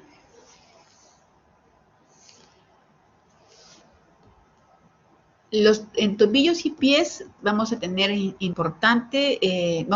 como cosas importantes el tendón de Aquiles, ¿no? Entonces la inflamación del tendón de Aquiles, sobre todo en deportistas, es importante. También en los pacientes que tienen espondiloartritis o espondilopatías seronegativas, también la tendinitis aquiliana, ¿no? La bursitis retrocalcánea, ahorita le voy a poner una imagen ubicada, la bursitis aquiliana subcutánea, la fascitis plantar, como complicación importante la ruptura del tendón de Aquiles y el síndrome del túnel del tarso. En la fascitis plantar también acá vamos a ver algunas imágenes cuando hay compromiso óseo. A ver. Entonces el tendón de Aquiles, su inserción es una entesopatía cuando hay inflamación del tendón de Aquiles, pero también acá tenemos la bursa retrocalcánea, o sea, detrás del calcáneo, y la bursa calcánea subcutánea. Entonces se puede inflamar esta bursa, o se puede inflamar también la inserción, ¿no? Todas estas zonas se pueden inflamar y son reumatismos articulares porque ahí no hay ninguna articulación. Es importante también recordar la fascia plantar, ¿ya? Porque la fascia plantar sabe traer problemas también a nivel de pie y muchas veces tienen relación con el peso, con el uso de los zapatos, ¿no? La parte de pies tiene mucha relación con el uso de tacos o zapatos apretados. Por eso hay que tener mucho cuidado también y buscar en los antecedentes algún cambio de este tipo. Por ejemplo, puede haber pacientes que antes de la pandemia estaban todo el tiempo con taco, ¿no? Que tenían que ir a trabajar con taco. Cuando una mujer utiliza mucho tiempo el taco, lo que va a ocasionar es que haya un desplazamiento del calcáneo hacia arriba y un acortamiento del tendón de Aquiles, porque ya está acostumbrada a que esto esté más elevado hacia arriba. Y si yo agarro ya, como ya no voy a ir a trabajar y en la pandemia me quedo en casa, empiezo a utilizar sandalias, ¿no? Y lo que sucede es que el tendón ya está cortado. ya por el tiempo que he utilizado, el tendón ya está cortado y entonces empiezan a producir dolores intensos en esta zona. Por eso es importante buscar esos detalles, ¿no? Y al final ese paciente no puede ir de golpe, caminar de zapato de taco a sandalias permanentemente. Tendrán que ponerse algo de taco, todo, y eso les va a aliviar. O utilizar algún tipo de plantillas. Por eso es importante verificar en el estudio del dolor de pie cambios a nivel de los zapatos. Acá también es importante a nivel de la fascia plantar la presencia del espolón calcáneo, ¿no? Aquí en esta zona tengo algunas imágenes por ahí, si no me equivoco. A ver. Ya, entonces en la fascia plantar y el dolor calcáneo hay dolor o sensibilidad al tacto en el talón y a menudo se irradia la parte central del talón y puede extenderse por toda la fascia plantar. La intensidad es variable desde leve hasta un incapacitante. Hay personas que es difícil tratar el dolor de la fascia plantar, es muy intenso. ¿Qué factores predisponen al dolor del plantar o del calcáneo? Alteraciones anatómicas, exceso de uso. Por ejemplo, los atletas, ¿no? Que golpean mucho la parte del talón, salto alto, carrera, etcétera, también tienen problemas a nivel de la fascia plantar. Incluso vi una resonancia magnética de un atleta que exageró en su preparación y se inflama increíblemente, incluso produjo edema óseo. Entonces, la parte del calcáneo hay que tener cuidado también. Cuando hay problemas a nivel del tendón de Aquiles, el sóleo o los músculos ciáticos del pie también pueden ser causa de dolor en la fascia plantar, el exceso de peso y la edad avanzada. Aquí vemos a un examinador evaluando la parte del talón, ¿no? Acá tenemos, por ejemplo, la zona que correspondería en la radiografía. Mira que vemos una imagen, corresponde a un espolón calcáneo. Pero puede haber fascitis plantar sin presencia de espolón calcáneo, ¿no? Y está evaluando la región de la fascia plantar y acá específicamente el espolón calcáneo. Buscando justamente en la anamnesis hay que verificar si ese dolor ha sido por un cambio de zapato, en los cuales se le puede recomendar al paciente plantillas. Hay plantillas blandas en esta zona que permiten que no haya mucho contacto entre la región del espolón o el calcáneo con el zapato, ¿no? Y eso alivia bastante. Incluso hay plantillas que tienen en esta zona zonas con gel y que alivian muchísimo el dolor. Entonces hay que dar medidas generales. Si es una paciente con sobrepeso, también hay que recomendarle que baje de peso, porque eso también va a aliviar. Antiinflamatorios también se pueden utilizar, ¿no? Medicina física, antiinflamatorios, y entre los antiinflamatorios también puede haber infiltración a nivel de la fascia plantar o del espolón calcáneo. En cuanto al tendón aquiliano, ahí es mejor utilizar antiinflamatorios y terapia física. No se recomienda la infiltración de la enterosopatía aquiliana ni de las bursas porque se han asociado con ruptura del tendón. Entonces, no se recomienda la infiltración del tendón aquiliano, sí de la fascia plantar o del espolón calcáneo, ¿no? Y el tratamiento quirúrgico, sobre todo cuando el tendón aquiliano, cuando tiene algún problema, se ruptura, hay que tener mucho cuidado porque eso se rompe fácilmente. Y en el caso del espolón calcáneo, en algunos casos se raspa el espolón, pero generalmente no es necesario. Muchos de los pacientes con espolón calcáneo mejoran con la terapia física o con la infiltración. Esto con respecto a la fascia plantar, el espolón calcáneo y la enterosopatía aquiliana. Así como en la mano tenemos a la neuropatía por atrapamiento, que es el mediano, en el pie también tenemos otra neuropatía por atrapamiento, que es el síndrome del túnel del tarso. Y aquí vamos a ver el nervio tibial posterior, ¿no? El nervio tibial posterior, acá tenemos una imagen recordemos el malleolo interno y dónde está ubicado.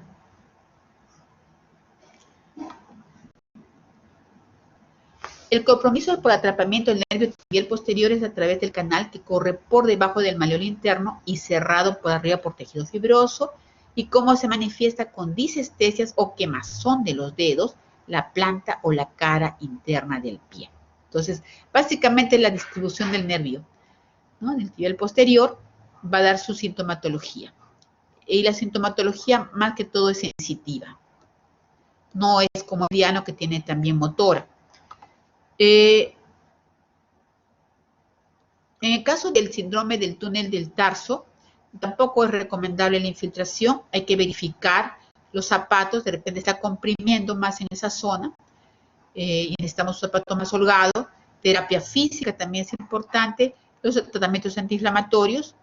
Si es necesario, de repente gabapentina o algún analgésico neuropático, pero la infiltración tampoco, ¿no? En pie no utilizamos para el túnel del tarso infiltración ni para el tendón aquiliano.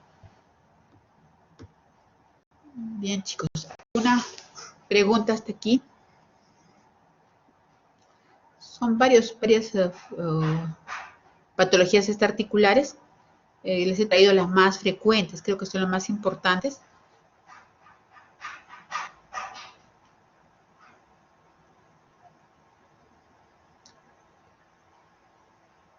Todo bien, doctora. Bien, chicos. Son cuadros frecuentes, ¿eh? Realmente son muy frecuentes y a veces hacer un buen diagnóstico y darle un tratamiento oportuno y alivian un montón mal, ¿no? Y se presentan, algunos se presentan a partir de los 30 años, ¿no? O sea, no es tampoco en todo personas mayores. Y se imaginan lo que limitan. Alguno de repente ha tenido oportunidad de tener túnel del carpo, el síndrome del túnel del carpo es bien molestoso realmente. Y ahora que estamos trabajando mucho con las computadoras y con el mouse, son mucho más frecuentes.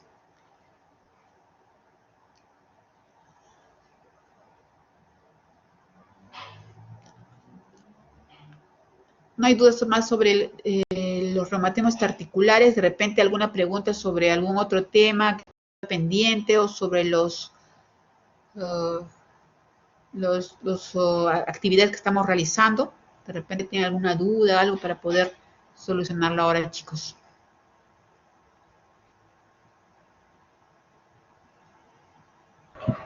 Sí, doctora, o sea, lo que íbamos a realizar hoy día lo hacemos el lunes. El lunes, sí, Gustavo, ¿ya? El lunes con el doctor Ciesa ustedes van a exponer, van a discutir el caso con él, ¿ya? Es un caso muy interesante. Sería bueno que también que sus compañeros del grupo 1 también lo revisaran, ¿no? Grupo 1, sí. Que lo revisaran para que también estén preparados y que puedan discutir el caso. Eso, como les había mencionado, las historias que les estoy trayendo son reales. Es una paciente que ha estado hospitalizada hace poco durante la pandemia. Y fue bien complicado tratarla. Doctora. Espero que les... Sí, yo sí. Sí, doctora. Entonces, la exposición solamente corre por parte del grupo 2. Así es. La exposición va por parte del grupo 2. Ya, doctora. Creo que vamos a hacer algo más salomónico. Mire, como ustedes van a tener solamente 3 sábados para presentar, porque el último sábado es el general, vamos a hacer que este lo presentan ustedes, el segundo lo van a presentar entre todos y el último el grupo 2, el grupo 1. ¿Ya? ¿Les parece? Para que sea algo más salomónico. Entonces, ustedes presentan el segundo lo presentan entre todos, ustedes eligen, porque va a ser muy difícil que pongan todos. Y el último, ya lo presenta el grupo 1. ¿Ya? Ya, doctora. Ok. Bien, chicos. Ya que está almorzado, pueden irse a descansar. Gracias, doctora. Hasta luego. Gracias, doctora. Hasta luego. Muchas gracias, doctora. Gracias. Hasta luego, doctora. Hasta luego. Gracias, doctora. Hasta luego. Adiós. Adiós, adiós.